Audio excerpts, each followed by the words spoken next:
spends a Merry Christmas with old friends and is summoned before the majesty of the Lord. Holly and the ivy, when they're both full grown. Christmas at Dingley Dell. Oh, Mr. Pickwick! Here is the very invitation from Wardle.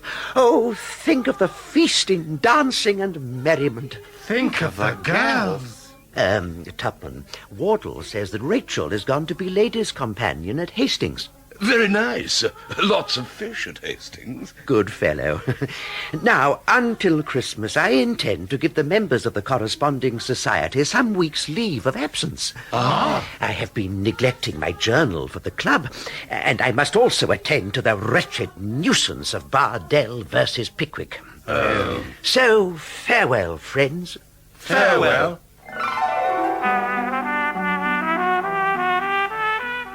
My dear Pickwick, you must understand that your case is more than a wretched nuisance. Mrs. Bardell has still not reconsidered. Sir, you have asked me that question every day for the last month. I reiterate, her attorneys will never allow her to withdraw the charge. It's nothing but extortion. Very likely, but who's to prove it?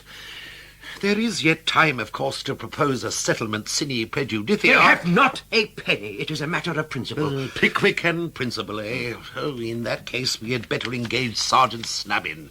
Top man. I shall brief him. Now, my dear fellow, my advice is to forget your case, go away, and enjoy your Christmas. Christmas, which on the 24th day of December, in the year of grace in which these events were recorded, brought us once again to Manor Farm, Dingley Dell, in the English county of Kent. Here we are. Welcome to you all. Come over by the fire now. Yes. Joe, bring the punch bowl. Oh, perhaps the boy's asleep again.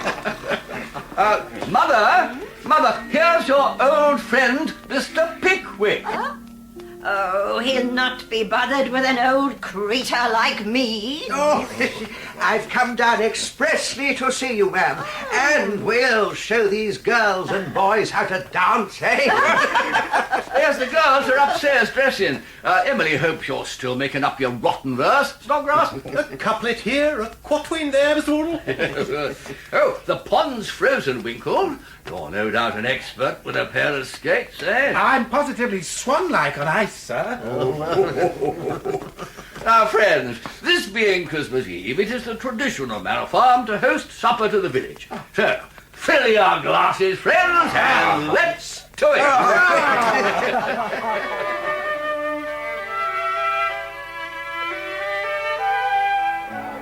A Merry Christmas on behalf of all your tenants, Mr. Wardle, sir. Thank you, Staple. Now then, Pickwick, my boy, the mistletoe's up. Mrs. Wardle, allow me to salute you. Oh, I haven't seen such gallantry for many a long year. Here we are, ladies and gents. Mince pies off from the oven. I can see you're itching to dance. You mean to dance, Mr. Pickwick, in speckled stockings and pumps? At least I'd never appeared as a Sicilian bandit, Tupman. Mrs. Wardle, will you do me the honour? Oh, we'll show the whippersnappers, sir. Come on!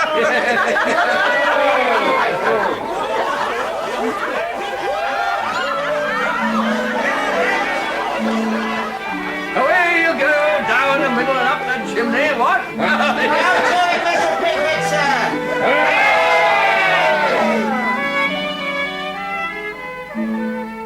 And when the dancing was done, there came the games. Blind man's buff. Over here, Mr. Pickwick. Oh, where? Turn him round! Turn him round! Oh, got you, my pretty little thing. I didn't know you cared, sir. Oh, it's a snodgrass. The hands of the clock approached 12, and we all drew up around the blazing fire. On Mr. Wardle, let us have your Christmas song. Oh, yes. No, I will not weary you. Oh, yes, you will. You always do. Come, sir, at least sing it for those of us who have not heard it before. Oh, very well. If I must. My song I troll out for Christmas spout, the hearty, the true, and the bold. A bumper I drain, and with my name give 3 cheers for this Christmas old. We'll usher him in with a merry grin that shall gladden his joyous heart. And we'll keep him on while there's vital song and in fellowship good will part. 12 o'clock.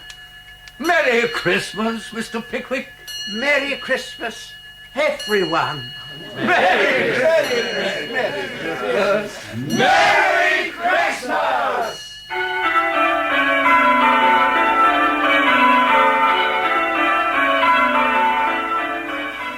Christmas morning brought church, 52 pints of porter, 28 bottles of wine, and the mightiest dinner I had ever seen. And Boxing Day saw Messrs. Pickwick and Wardle skating elegantly on the pond,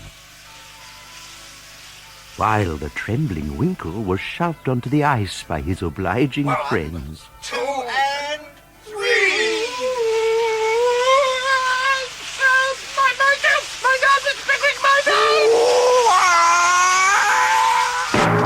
I described a graceful arc in the air and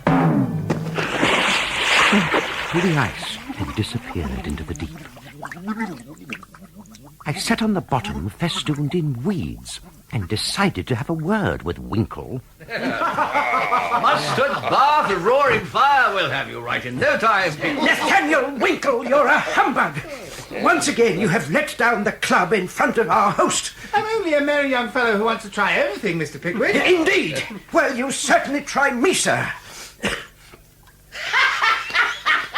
Very good, sir. Ain't that a capital fine joke of Mr. Pickwick's, eh, gents, eh?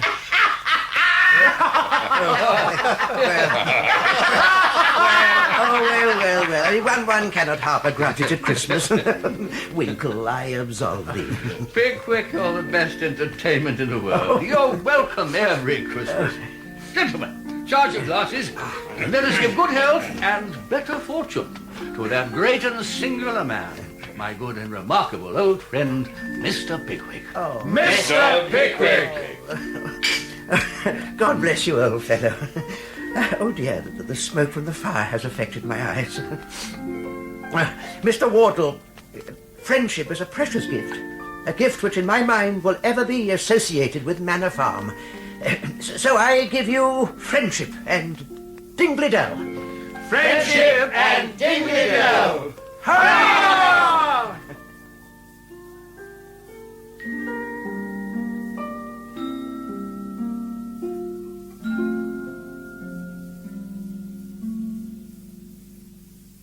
Dodson and Fogg, of course, did not share Mr. Wardle's hopes for my well-being, and I received a refresher of their intentions some while later whilst dining with my friends at the George and Vulture. Winkle, you are unusually sombre. You need not fret about my troubles, you know. I'm not. Oh. But I received word that the beauteous Arabella has been taken away to Bristol by her aunt, who intends her for another. Mr. Pickwick, have you learned yet the date of your trial? Beg pardon, but I think you're about to find out, sir. There's a person outside with some bits of paper. Shall I show him in? The law don't need to be shown in, Boots. You call me Boots and I'll pitch you out the window. Quiet, Sam. Dodson, how dare you march into my private rooms? I want their Majesties Tupman, Snodgrass and Winkle. Which is which? Don't tell him, Snodgrass. Yeah. Thank you, Winkle. Then you'll be Tracy Tupman. Here's your subpoena in Bardell and Pickwick. And here's your shilling. Similar for Nathaniel Winkle, Augustus Snodgrass, and Samuel Weller. The shillings for expenses. Do you mean to say that you intend to criminate me upon the testimony of my own friends? You'll find out today week at the sessions. Show the scoundrel out, Sam. With pleasure, sir. Mind that top step, Mr. Dodson. Oh! So the waiting is over at last. Capital. And today week, I believe, is February the 14th. Valentine's Day, eh, Sam? Oh, yes, Sam. When Cupid draws back his bow and pierces the hearts of young lovers. He shoots his arrow in the air and it lands, for example... At the door of a house in Ipswich, eh, Sam? Ipswich. Fair riddle, all that. That's no good, gents. You got me beat hands down.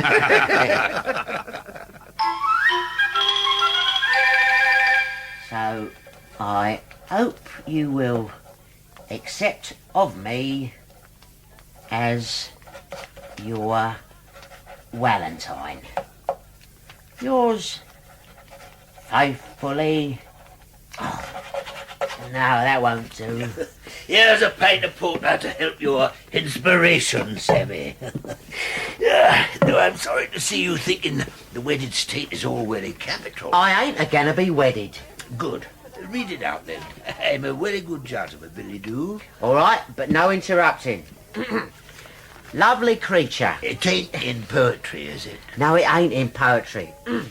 Lovely creature. I feel myself completely Oh, I can't read this here word. There's a blot. Circus. How can you feel circus? Ah, I got it. Completely circumscribed in addressing of you. For you are a nice girl and nothing but it. What I like in that style of writing is there's no Venuses or angels or nothing of that kind. So, my dear Mary, I hope you will accept of me as your Valentine. I will now conclude. That's rather a sudden pull-up, ain't it? She'll wish there was more. And that's the art of letter writing. I wish the widow would conduct her conversation on the same principle. How are you going to sign it? I know. Pickwick.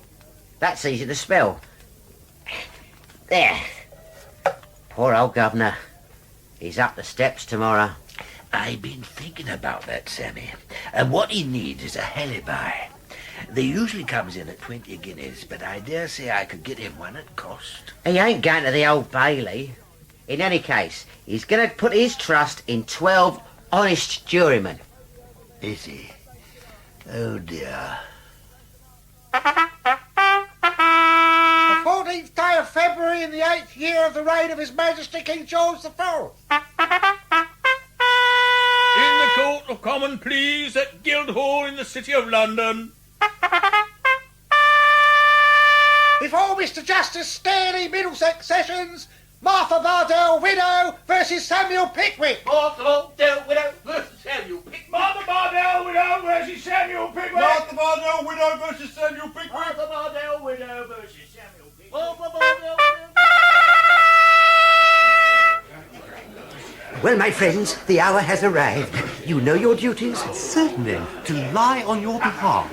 You will do no such thing, Snodgrass. We shall not fail you, Mr. Pickwick. Beware, though, these counsels are clever men. Fear not, sir. They shall not browbeat me. Here is where we sit, sir, below the benches of the King's Council. I see. And that's the witness box with the brass rail, and the enclosed seats are for the jurymen? In the identical places. Good morning, Sergeant Snubbin. Morning, Plugger. Pickwick, are you sure there are no witnesses we can call? The wife of a bishop, perhaps, or an orphan child? We need not fabricate my innocence or character, sir. Morning, Snubbin. Beautiful day, isn't it? Beautiful indeed, Buzzfuzz. Innocence and character. Well, I'll do what I can. Who's the red-faced man who spoke to Snubbin? Sergeant Buzzfuzz. He leads for the other side. How dare he presume familiarity with our men? They are professionals, sir. What on earth? Upon my soul, this is outrageous. Here they come. The widow Bardell veiled, her friend Mrs. Clubbins wailing, and the child clutching at his mother's skirts. Clever fellows, Dodson and Fogg. Capital effect. All rise for Mr. Justice Sterling. Raise Mr.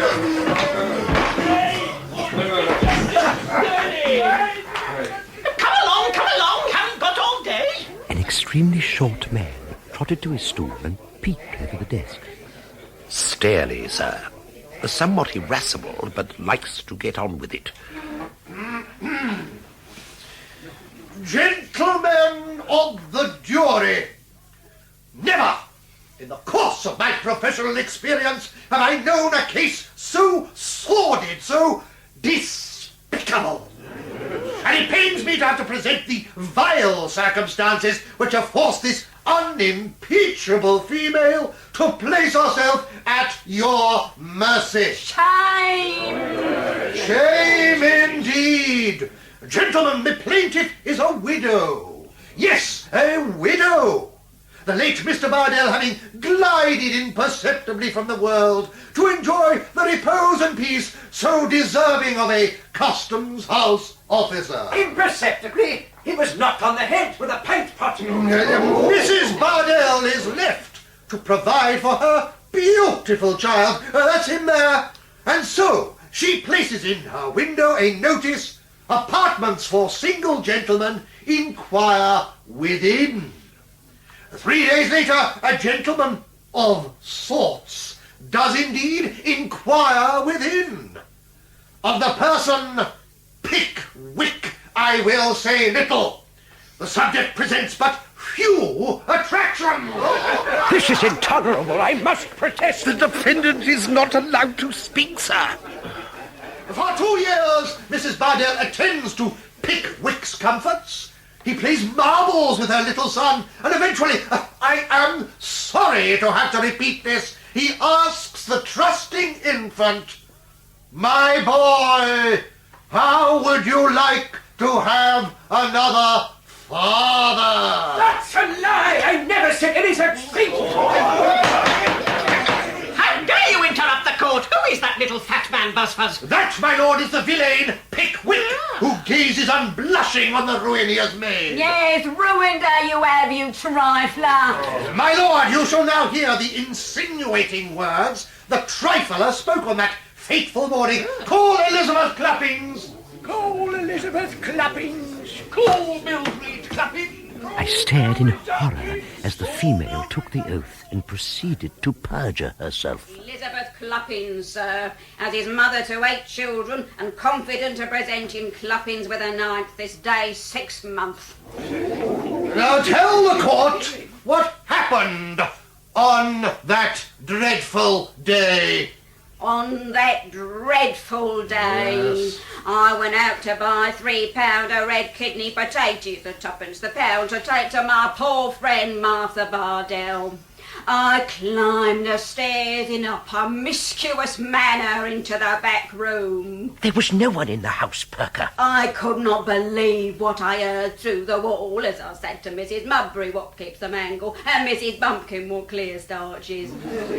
Gentlemen, let Mrs. Clappins repeat to you the foul words she overheard from the lips of the philanderer. He said, "Martha, my love, do you think it a much greater expense to keep 2 persons than to keep 1? My lord, I was merely announcing to Mrs. Bardell my intention of taking a servant. If that little fat man will not be quiet, he will find he is on a charge himself. Do you wish to cross-examine this Cloppins woman, Snubbin? No, my lord. I merely marvel at the lady's hearing, since she was seen in the back bar of the 3 Feathers at the same time. My lord, I am overcome with emotion to hear my learned friend so willfully misrepresenting the truth.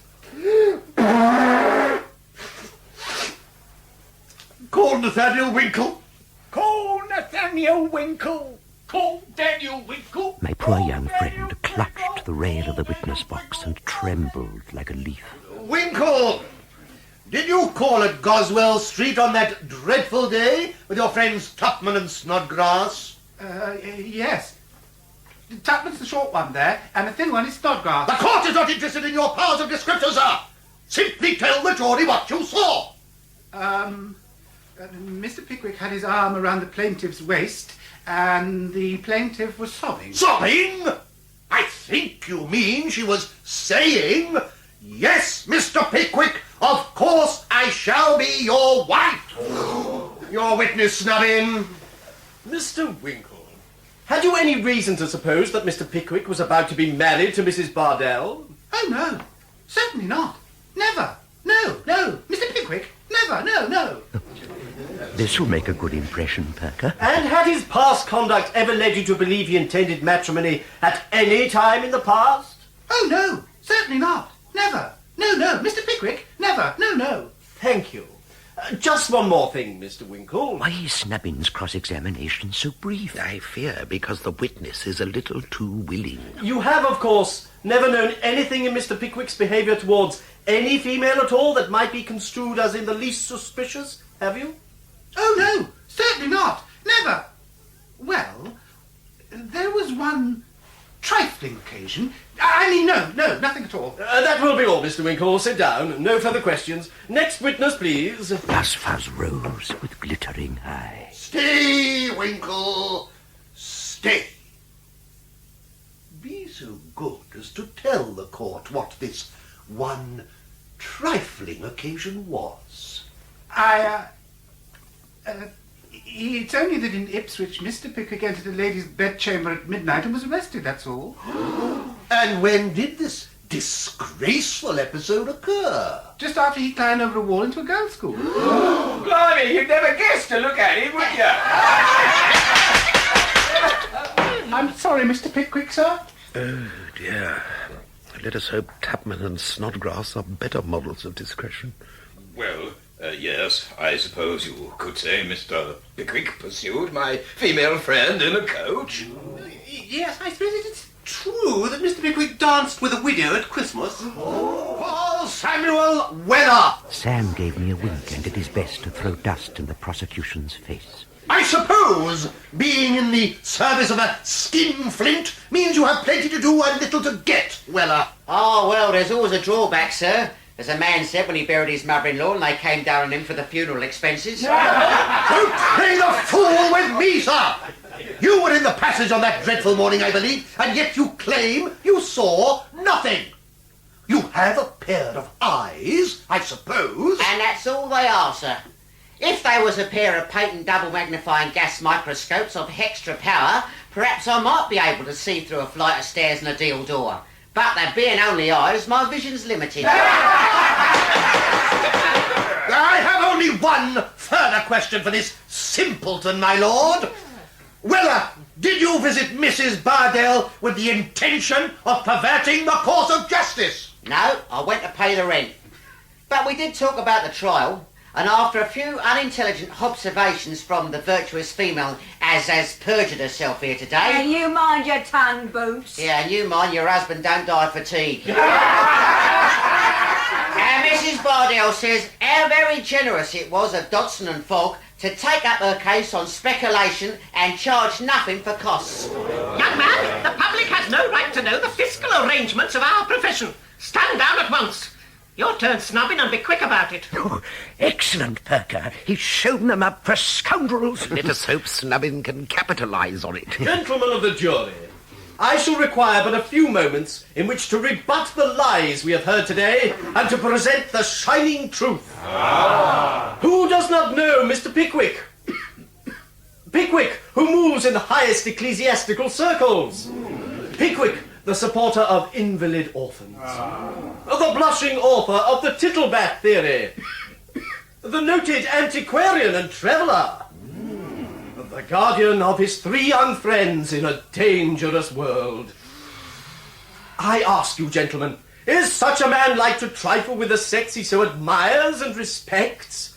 I say no! And I says yes. You'd say anything you would. Gentlemen, we have to ask why my learned friend, Mr. Buzfuz, has so outrageously perverted the meaning of the innocent conversation which took place at Goswell Street. It grieves me to tell you that we need to look no further than greed. Naked and shameless greed. Disgraceful! Withdraw! I shall not withdraw! Consider, Mr. Pickwick is a wealthy bachelor. The plaintiff is an impecunious widow with a small child. Disgraceful! Who, we wonder, would profit most from such an unlikely union? I think Snubbin may have clawed back some ground. What happens now? Mr. Staley will sum up. He'll make a show of consulting his papers, but he never writes anything down. Bless me, can't read a word of them. Never mind. Gentlemen of the jury, your duty's quite simple. If you believe a breach of promise has been committed, you find for the plaintiff with such damages as you think proper. If you believe no such promise was given, you find for the defendant with no damages at all. Personally, I will only say that Mrs. Bardell is a remarkably handsome woman. You may retire. Not necessary, my lord. We are already agreed. Already? Well, you see, sir, it's 10 to 5 and I dine at 5. Excellent fellow. Let's have it then. We find for the plaintiff, my lord. What damages? £750. Quite right, too. Pickwick guilty. Court dismissed. I told you we could have compromised for less. And this is justice. When can they arrest me? You must pay within a fortnight, but surely, sir. Not a bad speech, Snubbin. You halved the costs. Capital use of witnesses, Buzzfuzz. Glass of Madeira in my chambers? Dear me, Pecker. When will you learn? Prosecute and make a living, sir. You are not obliged to speak to Dodson and Fogg, sir. Gentlemen, I may as well tell you that I refuse to be party to corruption and that I have no intention of paying your costs. You'll think better of that in the fleet, Mr. Dodson. Many gentlemen have, Mr. Fogg. You may try again, Messrs. Dodson and Fogg, but not 1 farthing do you ever get from me if I spend the rest of my existence in debtor's prison.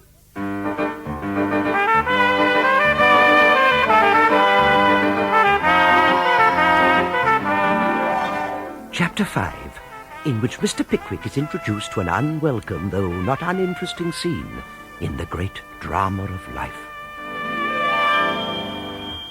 The calendar tells me that tomorrow marks a fortnight since my trial, Sam. The day when Dodson and Fogg can issue execution for costs, eh? Why don't you pay up and have done so? My mind is made up. Do not mention the subject again. Is there any word from Perker? No, sir. But there are communications from your 3 friends. Oh. Mr. Tupman. Dear Mr. Pickwick, I have taken a house in Richmond upon Thames, which I am wallpapering. Mr. Winkle. Dear Mr. Pickwick, Arabella's aunt has imprisoned her here at Clifton, near Bristol. Clifton has an awesome gorge. And Mr. Snodgrass. Dear Mr. Pickwick, my grandmother summoned me to Leicestershire for the hunting. I have written a poem about a dead fox. Yes, well, I'm glad they are away. Young people should not be witness to distressing scenes. Nor old ones, neither. I slept fitfully and dreamt of Snodgrass wallpapering the Clifton Gorge.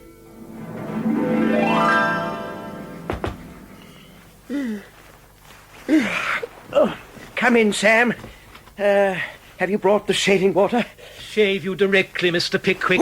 Namb is the name. Sheriff's Deputy, Bell Alley, Coleman Street. I see, and what is your business? Execution against you at the suit of Bardell. Common pleas. Here's the warrant. Oh, what is the procedure, sir?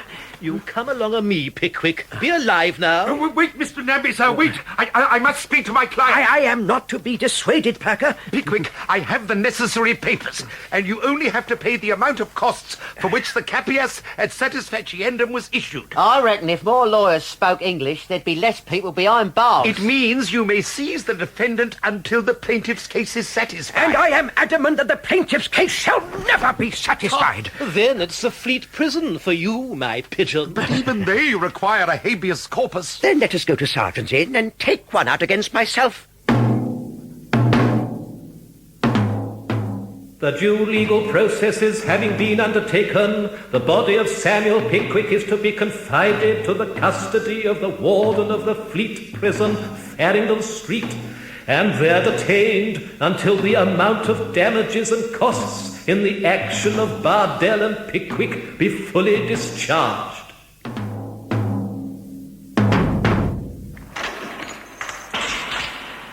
Evening, turnkey. Evening, Mr. Namby. What bad man have we got here? Samuel Pickwick. Here's the abbey's carcass. May pint pot in its usual place? I'll join you. Prisoner to wait sat for his portrait.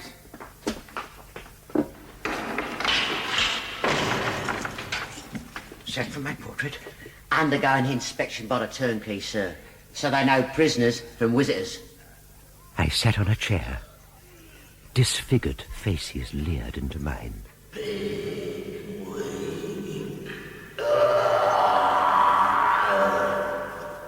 On your feet now. Look lively. A narrow passage, dripping walls, down a flight of stairs, and so to a pair of mighty iron doors. Warden Roker, open up. And into the bowels of the fleet.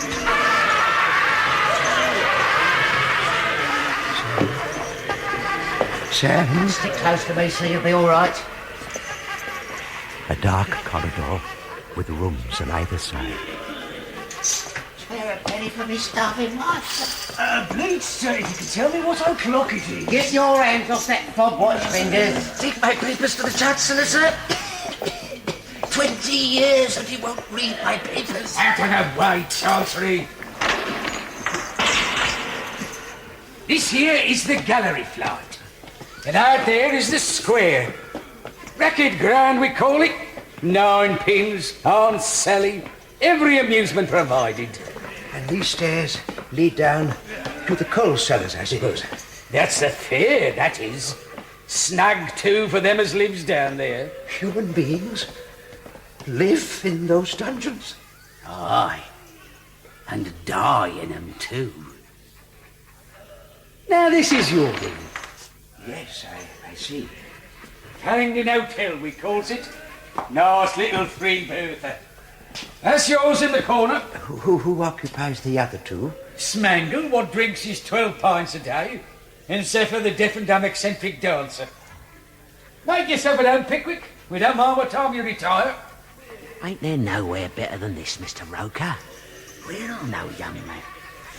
If the prisoner was to come and find me in the morning, who knows what we might arrange? And your servant must be out by 10. Well, Sam. Well, sir. I think I can make do here for the night. Yes. I bought a couple of sheets, sir. I'll make up the bed. Did you notice as we walked along, men and women drinking, playing at cards? It seems imprisonment for debt is no punishment at all. Yes, sir. It's a regular holiday to them as is always idling in public houses on the outside. But for them as is decent and hard-working, well, that's another story. Like that Chancery gent and his papers. 20 years. Long time, ain't it? Afraid I've got to go now, sir. Oh, and regarding the other guests in this here hotel, just you keep your money purse and your wits about you. I climbed between the coal sheets and hoped that Mrs. Smangler and Zephyr would respect a sleeping newcomer. Bravo! Heel over toe, Captain Shuffle, go with Zephyr! Oh, smothered in the dreary lanes of this natural hemisphere. And now, liberty!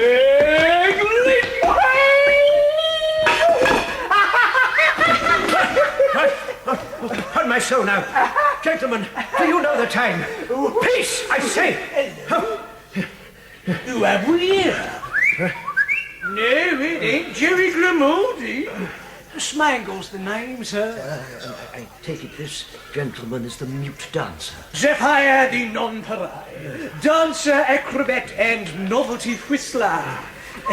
Oh, he's taken a fancy for your nightcap, sir. Snatch my nightcap, will you? No, never. No. Come on. Put your fists up. One at a time or both at once, I don't mind. What you are, a trump you are. Oh, dancing about like Tom Cribb. Name, sir? Pickwick. I was sent here by Mr. Roker. Yeah, well, might have shunned you somewhere else. Just when me and the Zephyr were all snug. What'll you take to be paid out? £3? I don't understand you. Can I live anywhere else?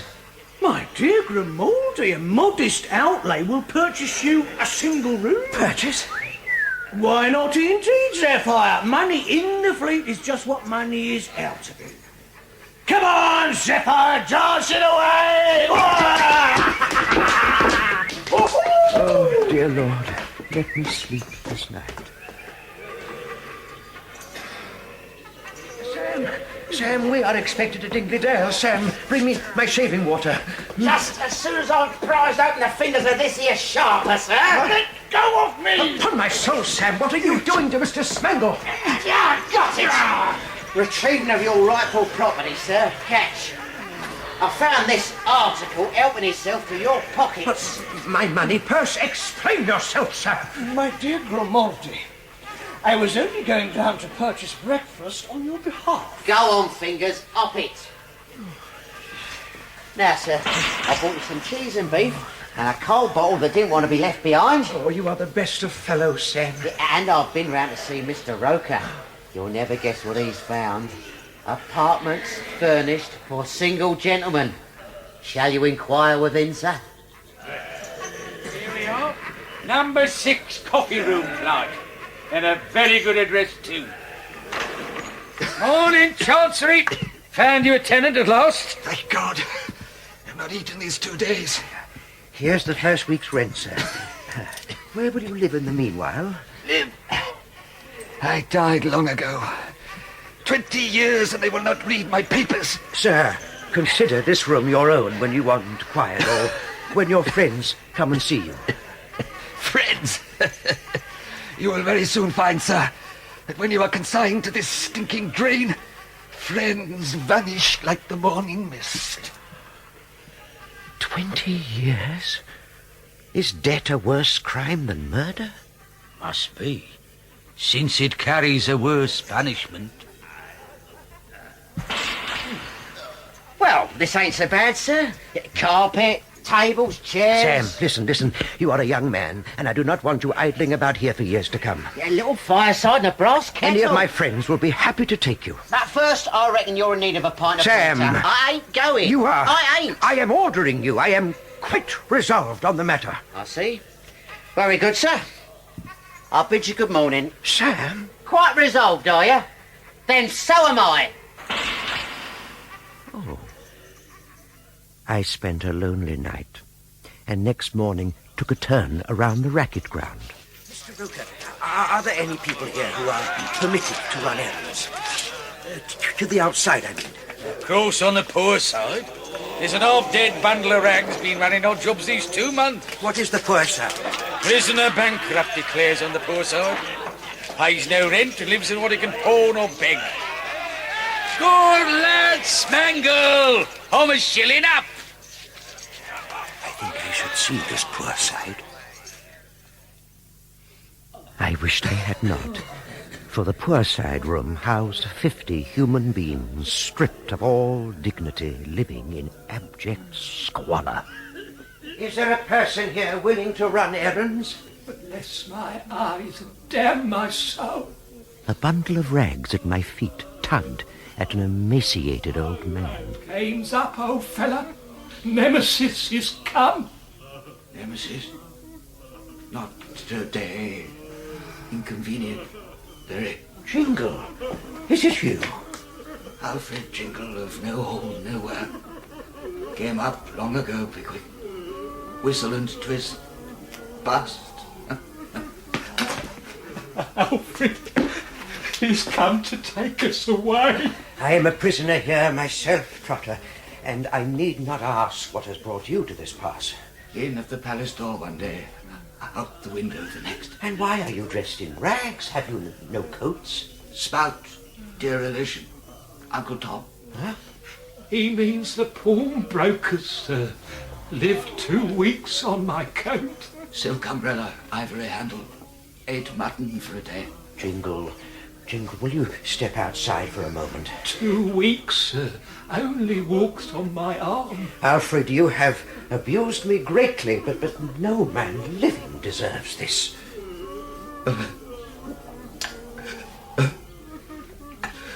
Boyish to cry.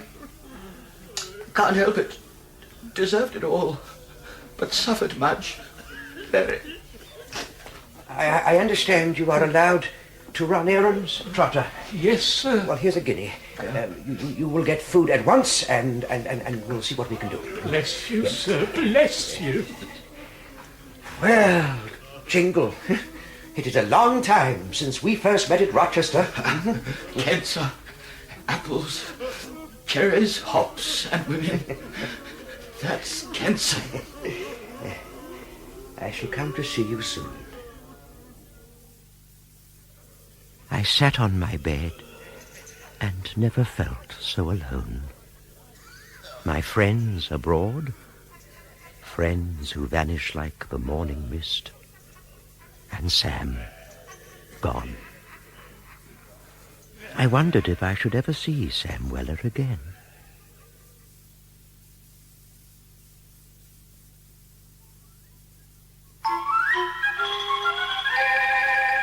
Oh, it's a beautiful idea, Sammy. Here's mud in your eye. Water in your beer, Holden. Did you bring a lawyer? Over there, Mr. Pell. Solomon Pell, Sammy. Up to any little fiddle. My dear Mr. Weller. This threepenny worth of rum mine. And another when you're ready. This here's my boy Sam, and he's got a crafty bit of business for you. Has he now? Force will £30. Do you think at least 10 No. days? You see, Sam is governor's in the fleet for breach of promise and won't pay. Then I fear there is little I can do to get him out. He don't want to come out. I wants to get back in. Oh, very singular. Now, this is how it goes, Mr. Pell. Father, I'll trouble you for the loan of £25. Happy to oblige, my boy. And what good will that do? Perhaps he may ask for it 5 minutes afterwards, and perhaps I won't pay. You won't think of arresting your own son and sending him off to the fleet, will you, you unnatural vagabond? I like this. I like this very much. How do we work it, Mr. Pell? Simplicity itself. First, you loan the money to this devoted servant. Very good. I got the ready inside of my overcoat. Then we stroll down to the temple, where you will swear an affidavit of debt. 25. There you are, Samuel, my boy. Thank you, Father. I ain't paying it back. What? Disgraceful. I shall get a happy David on you. How much, Mr. Pell? £3.10 plus 30 shillings for my costs. What do I have to do? Sit here until we return with an officer. Officer claps his hands on your shoulder. Samuel Weller, I arrest you for debt in re Mr. T. Weller. Oh, the shame. Have mercy on your child, Father. I am a whistle of wrath. Take him away, officer. Perhaps this calls for a small celebration. Allow me, for I am uncommonly well provided for at present. If you please, George. Yeah, you ain't really keeping that money, are you? Oh, Sam, my dear fellow, I am delighted to see you. I was hasty, Sam, hasty. Allow me to explain. All in good time, sir. Only perhaps I'd better go and see to my bed first. Your bed? I'm a prisoner. I've been arrested for debt. What? In the sum of £25 to a malicious, spiteful, vindictive creature with a hard heart as there ain't no softening. But I can settle such a trifling amount at once. No go, sir. For the man as puts me in will never let me out till you go yourself. What do you mean? Just this. If it's 40 years to come, I shall be prisoner. Because what's good for Pickwick and principle is good for Sam Weller similar. Now the murder's out, and damn it, there's an end to it. I stared dumbfounded as he tipped his hat and disappeared. Oh, but I was glad to have him back. Did you find a comfortable billet? A mattress on the floor with old Chancery. Your landlord, sir. What was the poor fellow's crime, do you know? Oh, left £1,000 by his employer. Only 16 nevers and nieces didn't think much of that. So they gets a judge to say their uncle weren't quite right in the head, and Chancery must pay back their share. Which, let me conjecture, he could not do, because it had all gone on lawyers' fees. Yes, so here he is, the fortunate object of one man's generosity. And I'm afeard old Chancery's coughing that much. He's coming up for his final release. I am sorry for him, but he has a bed, at least. There are people in this place, Sam, who have nothing. Come with me. This, Sam, is the poor side room. My eye, sir. I've seen some things in the borough, but this... See the two poor devils in the corner here? What, the human skeleton leaning on the little old man's arm? My friends, I trust I find you no worse today. Your benevolence has sustained us, sir. What? Joe? Joe Trotter and Mr... Bless my unbelieving eyes. Waterworks and the captain. What are you going to be doing to yourselves? Sam, I should like a word with Mr. Jingle in private. And I should like one with the everlasting fountain. Don't be hard on me, Mr. Weller. These tears are no deception now. I ain't gonna be hard, lest you count standing you a pint of pork in the coffee shop hard. Oh, step this way. I see you have redeemed your coat, Jingle. Human again. Nearly. Oh, you. Thanks. I can only guess at the degradations you've suffered. Oh, one or two. Worst, the cage. Cage? In wall by main gate. Cage. Poor side men go in by turn. Bowl through the bars that passes by. Pray remember the poor debtors. Pray remember. Humiliating. Very. That is unspeakably inhuman. But if you have learned humility, then I'm glad, because I propose to assist you. Blow easier, Pickwick. Kindness, Harvard. Your welfare here will be my concern. For yours and Trotter's future well-being, I have written to my lawyer with the proposal. Ain't you heard, sir? Leopards, spots, eh? Jingle, my experiences at your hands have taught me caution. There are strict conditions, signed and sealed. You agree? Sorry, old fellow. Must sit down. Mutton broth, only filled legs. Rest, still empty. Your health, Mulberry. Drink up. Here goes, Mr. Weller. That's the way. Nice and steady. Yep, that's half of it down. Watch that shaking hand. Nearly there. Give it a flourish at the bottom. Aye. 10 seconds flat. I never tasted so sweet a nectar. Oh. So, you was caught up with at last, was you? Went to the well once too often. We attempted to gammon a judge. Gammon a judge? That deserves some whittles, that does. Come on. Thanks to your worthy governor, we have a half a leg of mutton baked at 3:15, with the potatoes under to save boiling. You know, I ain't never heard of an angel in tights and gaiters, but blessed if the old fella ain't a thoroughbred Gabriel. And don't you forget it. March the 7th, Sam. We have already been here a week. Don't time fly, as the man said when the magpie stole his pocket watch. What say we as a game of ninepins? Oh, the novelty of the racket ground is beginning to pall, and I must finish a letter to Parker. I suppose you think me a fool to support Jingle and Trotter. Leopards and spots, sir. Mind you, a leopard never spent a night in the fleet. Very good at skivings. Serve it up, Zephyr. Evening, Sammy. Rackets, very nice. Aye. Wind blown you off course, old codger? I have come as a grieving parent. No, you ain't. What's up? You had intelligence from the Marquess of Granby? There ain't any intelligence in the Marquess of Granby. Fact is, Sammy, the second Mrs. Weller is too weather bad and is getting ready to swim across Jordan, as the shepherd calls it. I shall have to go to Dorking. There'll be a nice bit of independence coming your way. Hopes I can spend it one day. Aye. Here's the governor. Play the game. I will. Don't be looked down in. Mr. Weller, good evening.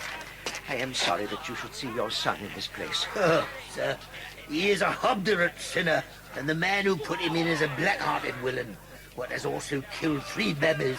Pull out a bit, pull out. Also, we have got the piano ready. Piano? I have found an hollow piano, sir, that we can smuggle you out in and ship you off to America. I think my father's been buying houses, sir. Which is delicate English for going mad. Keep your spirits up, sir. No stains last forever. He's a good fellow. Evening, Pickwick. You a betting man, are you? A betting man, Mr. Roper. Doctor's been to see old Chancery. Sixpence says he don't last the night. What's the matter with him?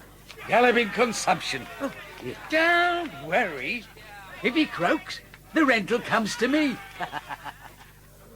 Here we are, sir. You've got a visitor, Chancery. Who's that? I cannot pay. I cannot. My friend, I am the gentleman to whom you let your room. 1,000 between 16 of you is £62 and 10 shillings. I've been over and over it. This young man is your roommate, sir. Why have you come?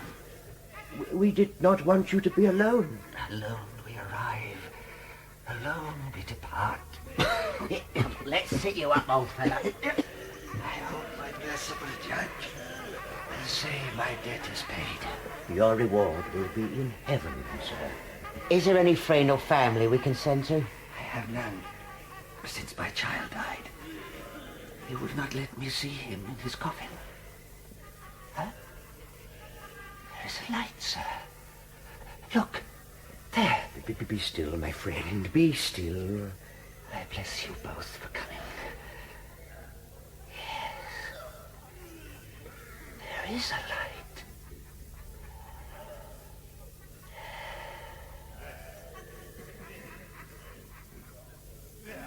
I'll see to him, sir. I've done it before. Sam, for 20 long years, this man has been slowly murdered by the law.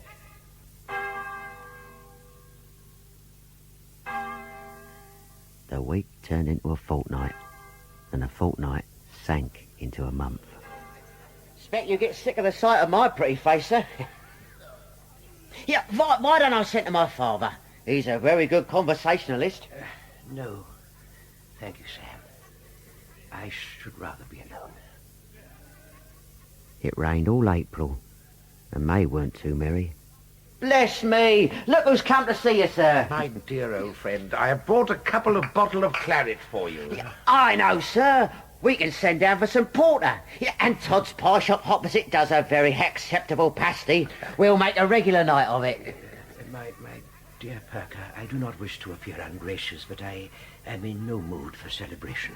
And before you mention the subject, yes, I still refuse to settle. Forgive me. I am tired. I fear his health is suffering, Sam. Yeah. Any word from the Dodson and Fogg quarter? I'm afraid not, nor can we expect any. Keep his spirits up, Sam. Fact is, my own is flagging a bit. There's only so much ninepins a man can play. Oh, good night, Mr. Perker.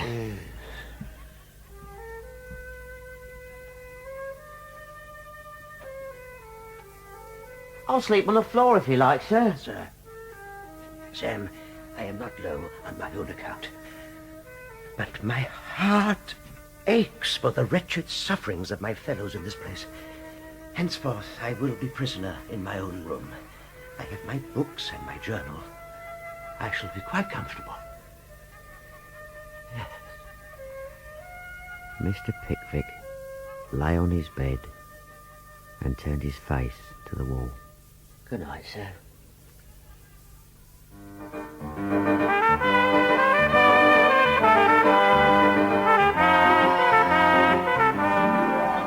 Chapter 6, in which Mr. Pickwick's obstinacy comes under siege, and everything is concluded to the satisfaction of everybody.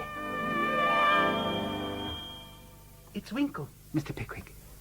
I've come with Snodgrass. We've been walking on Hampstead Heath, sir, looking for tittlebats. I beg you leave me in peace, my friends. Let him be, gents. This way. Any news? Yes, I wanted to tell him. It's about the beauteous Arabella. Oh, never mind that.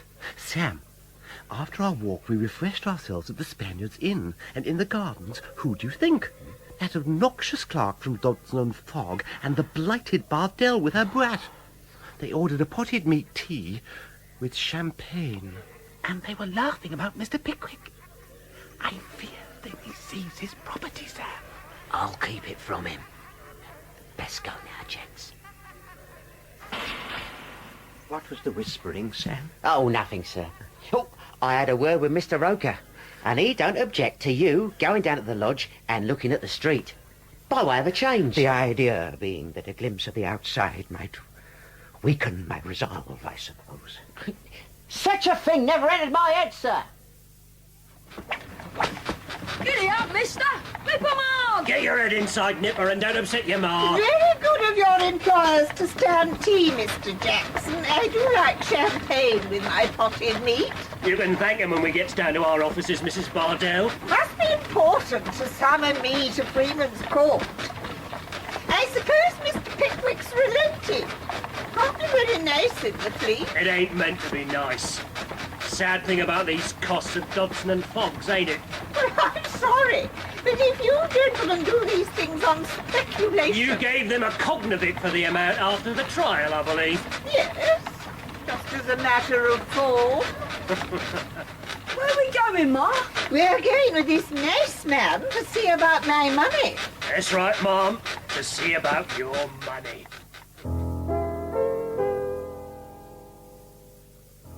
This way, if you please, Mom. This isn't Freeman's Court. Where are we, Mr. Jackson? Only in one of our public offices. Evening, friend. And what bad woman have we got here? Mrs. Martha Bardell, all tight and right. I'm scared, Ma. I want to go home. What do you mean, Mr. Jackson? Don't be frightened, Ma'am. Dodson and Fogg want their costs, that's all. But being delicate men, they was anxious to spare your feelings. This is the fleet, Ma'am. The fleet? Oh! Shut up, you brat! What's all the row about, Mr. Roker? My eye. Blasted painted women! What's she doing here? Prisoner, ain't she? A prisoner? Who's the plaintiff? What's the charge? Dodson and Fogg. Execution on cognitive for costs. I knew it. Where's the governor? Here's a game. Hooray! No, Packer. No, 100 times no. Now let us be sensible, sir.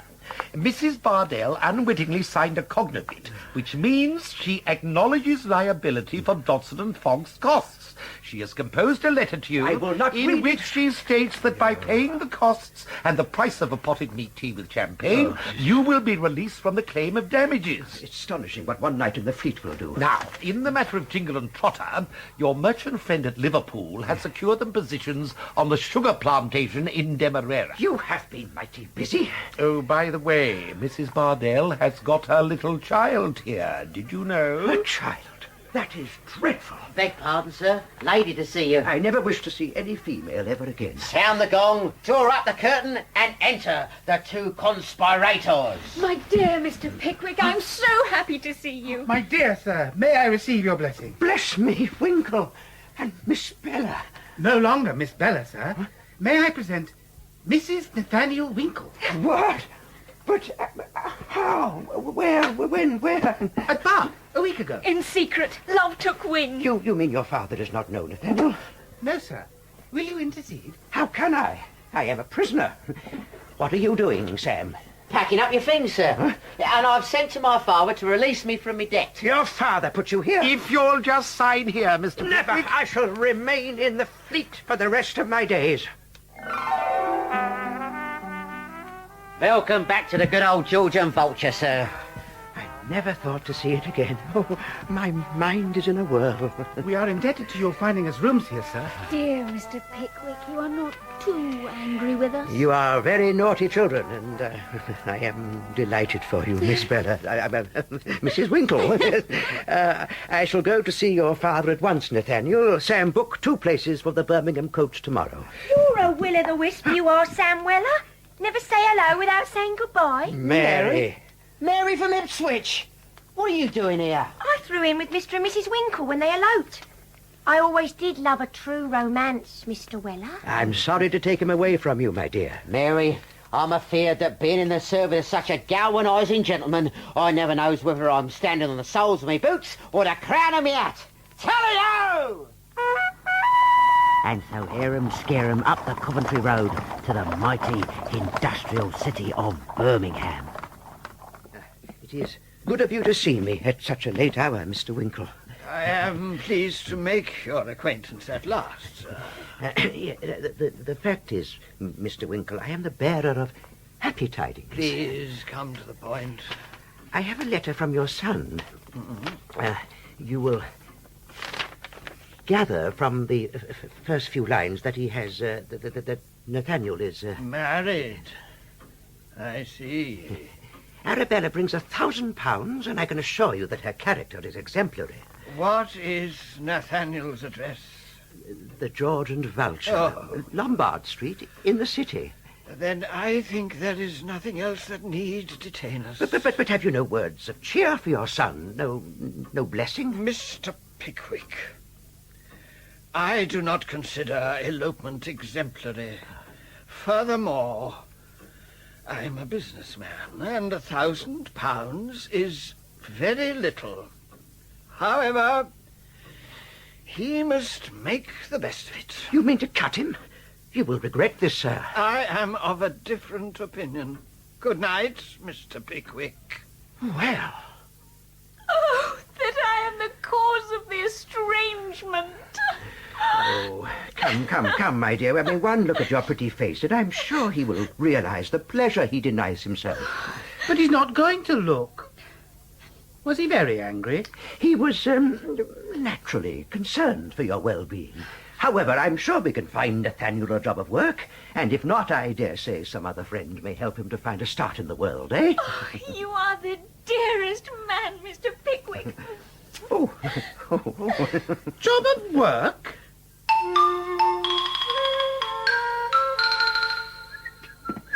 A letter come while you was away, Sam. Marked immediate. Aye, it's from me father. The Marquis of Grand Wednesday. My dear Sammy, I am sorry to have the pleasure of being the bearer of your news.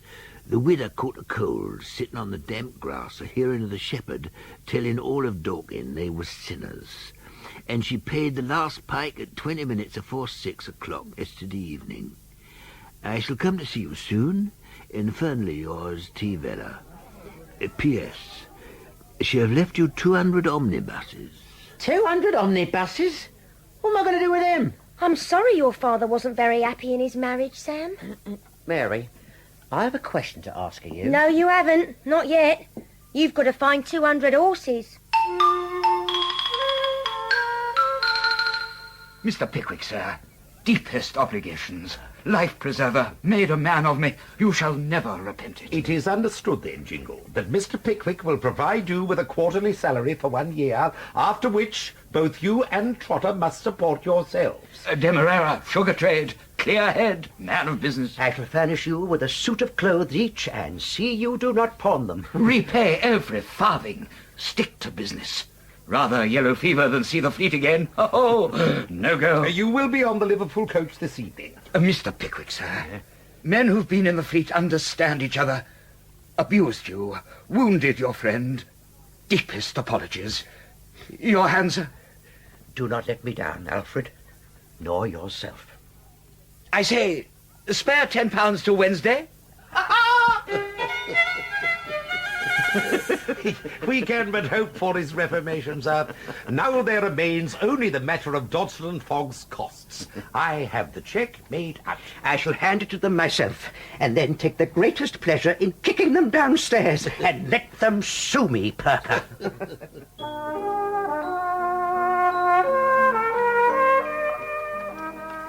Beautiful afternoon, ain't it, Mary? Romantic setting. I suppose some folk consider idling outside a tap room in a yard full of sweating horses romantic, yes? I ain't idling. Another bit of cheese, my dear? What are you after? Nothing. Well, there was something. Oh, by the way, you'd have laughed. Mr. Pickwick fell through the ice. Oh, dear. You told me. Did I? Oh. Well, all it is, Mary, is you're a very nice girl, and for some time now I've been saying to myself... Afternoon, Sam. How are you? Afternoon, Sam. How are you? What? Why, bless my gaiters, Mr. Wardle. Yes. Mr. Pickwick at home? Oh, he ain't back yet, sir. But if you'd like to wait, it's number 11 on the first. I'll find it. Oh. I can see you're busy, huh? That's Mr. Wardle from Kent. Mr. Wardle's a farmer. He's got a fishing rod. Well, this is all very interesting. Don't go, Mary. Have a pickled onion. Are you half-witted or what? I've got work to do. But I've got something particular to address to you. I'm listening. It's just this. Mary, you... You! With the pickled onion! Pardon? Do you happen to know if a Mrs. Winkle resides here? I'm her maid, sir. Number 18 on the second. Mistress in, but master out at present. Good. No, you needn't show me up. All I want to know is... Do you like ninepins? Oh, good help us! Sam, wonderful news. I kicked them downstairs, I did. Did you, sir? Well, I'm very pleased to hear it. Dodson and Fogg, bumpity bump, yes. I'm not interrupting, am I? Not a great deal to interrupt, sir. You're a visitor, sir. Mr. Wardle from Dingley Dell. Wardle? What a day, what a day. Oh, carry on, Sam. Oh, bumpity bump, bumpity bump. Hang it all. That's it. I'll finish up my pint and come right out with it.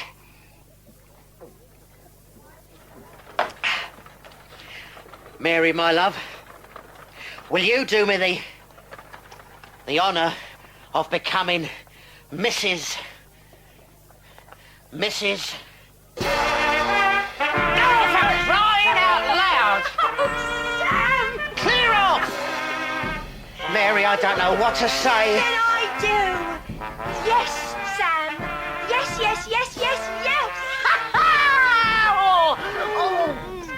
Sarivella and the Valentine. Governor. Oh, Senator, what have you done? What have you done?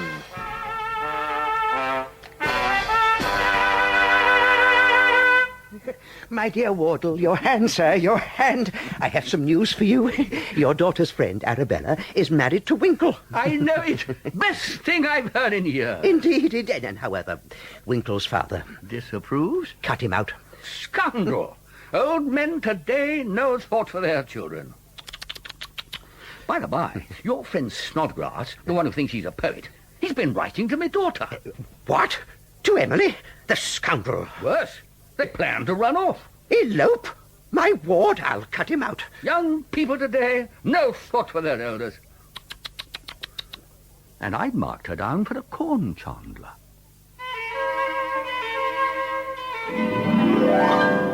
Pray, won't you sit down, sir? Thank you. Please, continue with your embroidery, Mrs. Winkle. May I know your name? Peters. I am a friend of your husband's father. His father? Has the gentleman reconsidered? Why should he reconsider when his son marries without consultation? I was impatient, impassioned, impetuous. Oh, it is all my fault. Will you intercede for us, Mr. Peters? I should like to speak to your husband. We are dining with friends at Osborne's Hotel. Will you accompany me? I had rather see him in private. I shall wait here for your return. Your embroidery, ma'am. Exquisite work, if I may say so.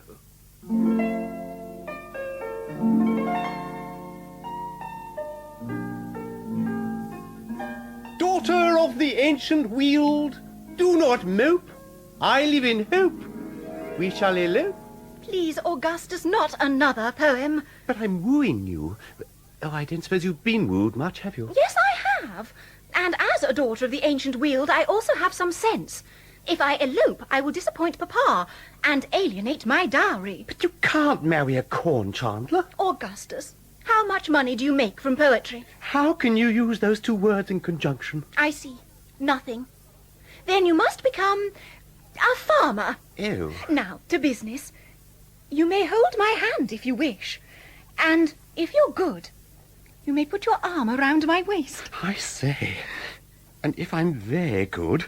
Then you may kiss me. Oh, the puckered lip, the damask cheek. Hello, Snodgrass. What are you doing? Get out, I'm busy. Oh, don't mind me. I'll look out of the window. Continue, Augustus.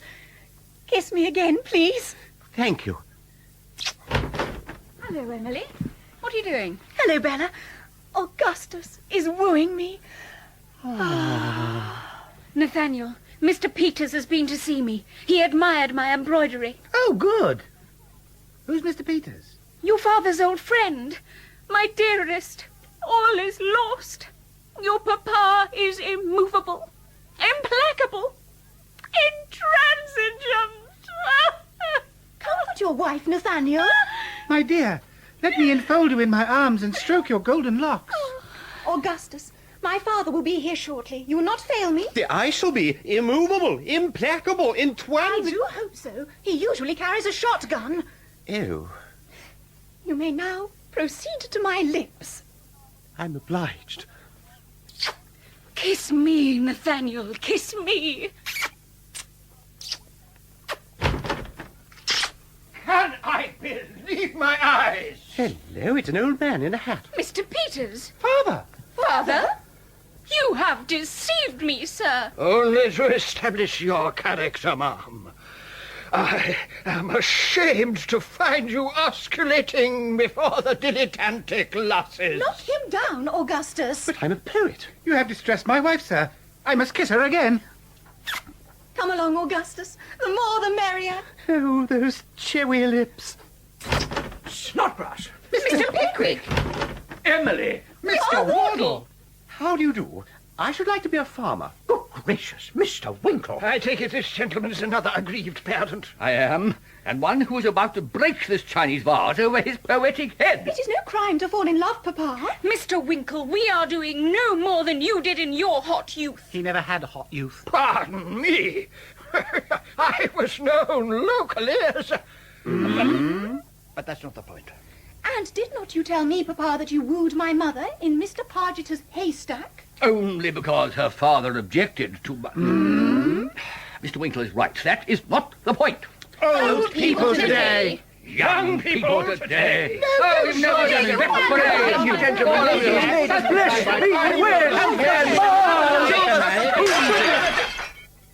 This is disgraceful, Mr. Wardle, Mr. Winkle. The children are right. Nobody has committed a crime. I am not ashamed, Father, to own Arabella for my wife. And no, sir, that I shall endeavour to become the best wife for your son. Oh, well, Nat, give me your hand. Your wife's spit has quite won me over. Mr. Wardle, I may not be able to chandle corn. Be quiet. Papa, Augustus is not a bad man. He's a poet. Nevertheless, I love him. How dare you mark me down for a corn chandler with a wall eye? Now, for goodness sake, stop sulking, shake hands with him, and order up some dinner and your wine, for you're never tolerable until you've had 2 bottles at least. Oh, the minx could always win me round. Snodgrass, your hand. A hand we shall soon have employed in some honest toil. Oh, shall we? Capital. Let's make a night of it, shall we? I will stand treat, champagne, oysters, and roast beef of old England. Bless you, my children. Bless you.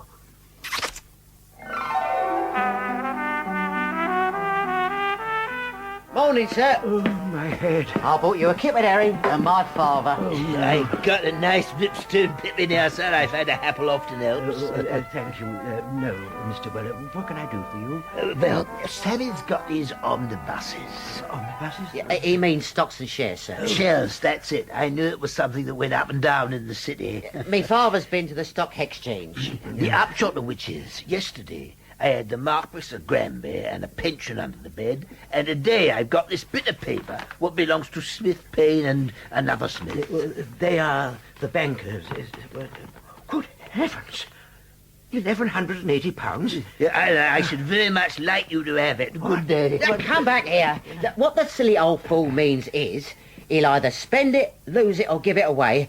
And would you look after it for him? Well, well, of course. We should be able to treble this by the time you retire.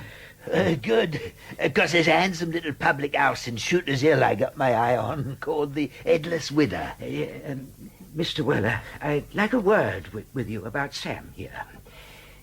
You yourself are not an advocate of matrimony, I think. No. Now, your son, however, takes the opposite view. Does he? Quiet when your betters is talking. He was in the yard yesterday with a nice, plump young person, and they was kissing, Mr. Pickwick. Fact. Sam has told me there is an understanding between them. But supposing I were to set them up in a nice little business as man and wife. Can't be done, sir. Oh, but no, hear me out. Whether or not you give up your rambles, you're still going to need someone to look after you. And wages or no wages, Sam Vella, as you took from the old inn in the borough, sticks by you. But you must consider Mary. I have. And with the horrible hex-uncle of my father before us, we has decided to wait 2 years to be sure. 2 years? But I'm an old man. You've the art of a 25-year-old. No. Yeah, now, sir, your boots is polished, your best clothes laid out, and the shaving water's boiling. And I'm to remind you to finish writing up your journal in anticipation of presenting it to the Pickwick Club this very evening. And that, gentlemen, concludes the faithful record of the perambulations, perils, travels, adventures, and sporting transactions of the corresponding members of this august society. Bravo! Gentlemen, I have achieved all I wished to achieve. So, let me now predict the future of the many friends you have met here this evening. Jingle and Trotter to make good in Demerara. Wardle to keep me in comfort each Christmas at Dingley Dell. And Tony Weller to live happily at the Headless Widow. Tupman to reside quietly at Richmond-upon-Thames and never propose again. Winkle to become agent for his father in the city and never fire a gun again. Snodgrass to become an unlikely farmer and to lay down his pen forever. And so to the immortal Sam Weller. Sam will marry his Mary, and they shall keep house for me at Dulwich. Now, my friends, I fear I am growing a little too old to be gadding about in stagecoaches, falling through ice, and invading ladies' bedchambers. And so I am retiring to Dulwich, where I shall look at the picture gallery and live in a handsome villa with a leafy garden in which I shall sit wrapped in a rug, a gouty old gentleman complaining that things were not so in my day.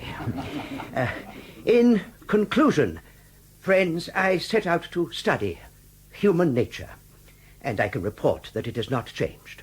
It is still vindictive and kind, mean and generous, foolish and wise. But I am confident that the law will become an object of respect and not an instrument of fear, that the political scene will soon be devoid of malpractice, and that even in the darkest night, the light of goodness will never be extinguished. Gentlemen, if I have done little good, I trust I have done less harm. I thank you for listening. I wish you Godspeed, and I bid you goodbye. Pickwick! Rah, rah, rah!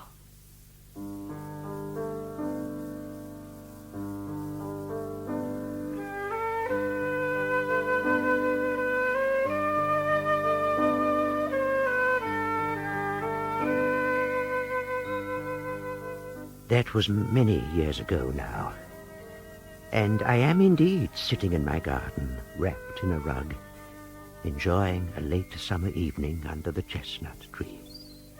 You know, Sam, things were not so in my day. No, sir?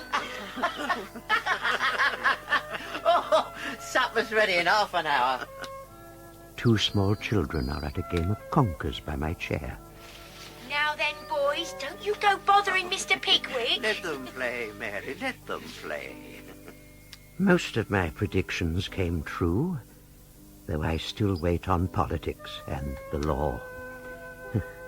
My friends visit often with their children, and the happiness of young people has ever been the chief pleasure of my life.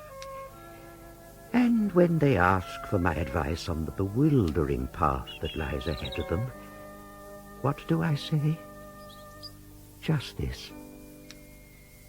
Follow your heart.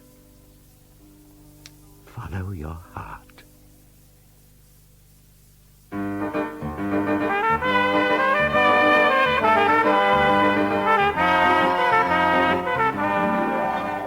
The Pickwick Papers by Charles Dickens starred Clive Francis, Michael Cochrane, Peter Jeffrey, Barbara Lee Hunt, Brian Parr, Trevor Peacock, John Deteen, Bill Wallace, Christopher Schooler, Norman Rodway, Jenny Funnell, and Geraldine Fitzgerald.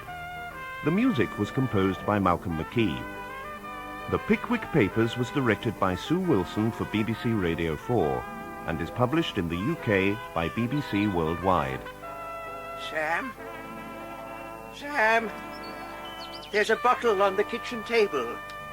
Fetch it out, will you? And 2 glasses.